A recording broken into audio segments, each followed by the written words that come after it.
Hello class 8 students, के छ हालखबर, के हुँदैछ जिन्दगानीमा।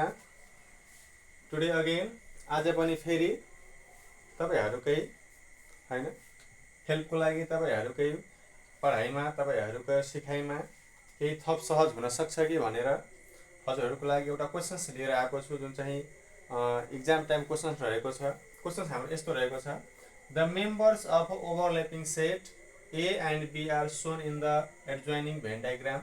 यो भनेको हाम्रो यो भेन डायग्राम भनेको त ओभरल्यापिङ सेटको है एउटा हुन्छ डिसजोइन्ट सेट। डिसजोइन्ट सेट के हुन्छ भन्दाखेरि छुट्टा छुट्टै भेन डायग्राम हुन्छ, र यो भनेको के छ भन्दाखेरि ओभरल्यापिङ सेट। ओभरल्यापिङ सेटको के हुन्छ भन्दाखेरि दुईटैको कमन भएको है, दुईटै सेटको कमन भएको केही न केही एलिमेन्टहरू कमन भएको के त यो भेन डायग्राम हो। यसले चाहिँ हामीले के त ओभरल्यापिङको भेन डायग्राम हामी भन्छौँ। र यसबाट हामीले क्वेसन्स दिएको छ, list the member of the set A and B. Set A को र बी को मेम्बरहरू के छ त, के एलिमेन्टहरू छ सेट ए मा, के एलिमेन्टहरू छ, त्यस्तै सेट बी मा के एलिमेन्टहरू छ, त्यो हामीलाई भनेको छ फाइन्ड आउट गर्नलाई। यो हाम्रो यो भनेको हाम्रो पुरै ए हो है, त्यस्तै यो बी भनेको हाम्रो पुरै बी हो है।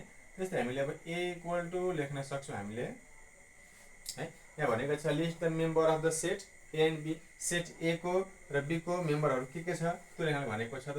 अब हामीले मेम्बरहरू लेख्दाखेरि यो हाम्रो पुरै यो ए नै छ, यो पुरै हाम्रो के हो भन्दाखेरि यो पुरै ए हो है।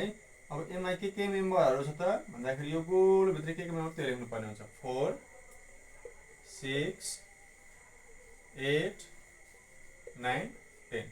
त्यस्तै बी को पनि हाम्रो पुरै हो है, पुरै हाम्रो यो बी को मेम्बरहरू छ, यो पुरै हाम्रो जति पनि यो हैन यो मेम्बरहरू छ 4 1 9 16 25, यो सबै हाम्रो के हो त बी को मेम्बरहरू छ। हामी यहाँ लेख्न सक्छौँ B equal to 1 4 9 1 4 9 16 25। This is the answer of questions number 1 है। क्वेसन्स नम्बर ए को आन्सर। नाउ क्वेसन्स नम्बर बी है। Questions number write the cardinal number of the set A and B. अब सेट ए को cardinal number, cardinal भनेको के छ भन्दाखेरि कतिवटा एलिमेन्टहरू छ त सेट ए मा, कतिवटा एलिमेन्टहरू छ, जस्तै 1 2 3 4 5 वटा छ। सेट ए मा कतिवटा एलिमेन्टहरू छ त 5 वटा छ भनेपछि हाम्रो कार्डिनल नम्बर के हुन्छ त number of A equal to 5। त्यस्तै सेट बी मा कतिवटा कार्डिनल नम्बर छ त, सेट बी मा कतिवटा एलिमेन्टहरू छ त 1 2 3 4 5, so number of B also 5। This is the answer of question number B. Now question number C.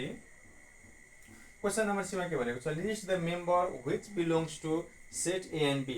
Set A र बी मा है, सेट ए र बी मा चाहिँ हैन कुन एलिमेन्टहरू कमन छ त, सेट ए को र सेट बी को हैन कुन एलिमेन्टहरू कमन छ, कुन एलिमेन्टहरू मिलेको छ, त्यसलाई नै भनिन्छ list the member which belongs to set A and B. Set A र बी मा चाहिँ कुन मेम्बरहरू बिलोङ्स गरेको छ त हामी चाहिँ लेख्न सक्छौँ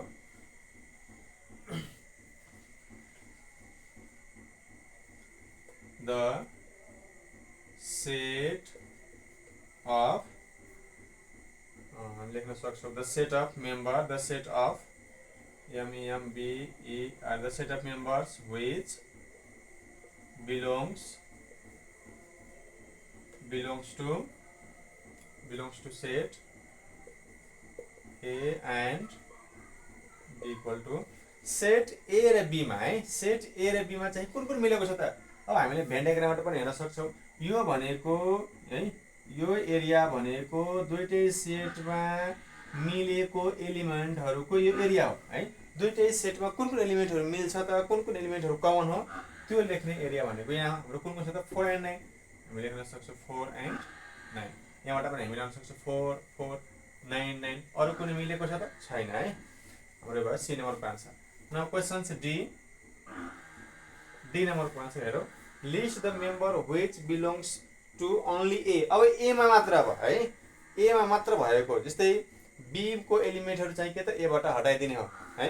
बी को एलिमेन्टहरू जुन हुन्छ त्यो सबै एलिमेन्टहरू चाहिँ के त हामीले एबाट हटाइदिनु पर्छ, अनि मात्र हुन्छ के त only A. So ONLY only A equal to A को मात्र। अब हेर त ल, यो भनेको पुरै बी को हो है, यो पनि पुरै के हो त बी को हो है। 4 9 पनि बी मा हो नि त, त्यो एमा मात्र केमा के भयो त हाम्रो यति चाहिँ के छ त एमा आएको छ 6 8 10 है सो ओन्ली 6 8 10 त्यस्तै list the member which belongs to only B अब बीमा मात्र के छ त बीमा कुन एलिमेन्ट मात्र छ त त्यो मात्र लेखौँ अब हेर त ल अब हाम्रो यो ए को पुरै हटाइदिने यो पुरै ए को हट्यो ए को यो पुरै हट्दाखेरि बीमा के छ त 16025 सो ओन्ली हामी ई नम्बर लेखौँ ओन्ली बी इक्वल टु 1 16